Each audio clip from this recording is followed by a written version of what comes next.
Narasaraopet Mary Cutts memorial centenary town Baptist church వ్యవస్థాపకులు కీర్తిశేషులు Mary cuts 113వ మరణ జ్ఞాపకార్థంగా నరసరావుపేట టౌన్ చర్చి వద్ద చలివేంద్రాన్ని ప్రారంభించారు.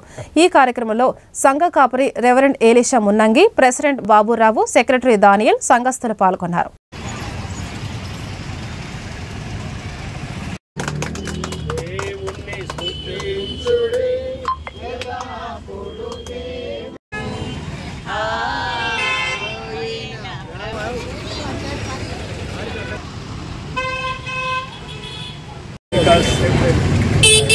జ్ఞాపకార్థం ప్రతి సంవత్సరం వేసవి కాలంలో చలివేంద్రాన్ని ఏర్పాటు చేయడం జరుగుతుంది.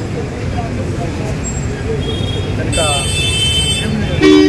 ప్రతి ఒక్కరూ వేసవి కాలంలో ఇక్కడికి వచ్చి ఎవరైనా ఖచ్చితంగా మహాబు తీసుకోవాలని బైబిల్ చెప్పినట్టుగా ఉచితంగా జీవజలములు తాగనిస్తానని చెప్పిన ప్రభు వాటిని జ్ఞాపకం చేసుకుంటూ దేవుని ప్రేమ ద్వారా మీరందరూ కూడా ఆదరించబడాలని కోరుతూ చలివేంద్రాన్ని ఏర్పాటు చేయడం జరిగింది.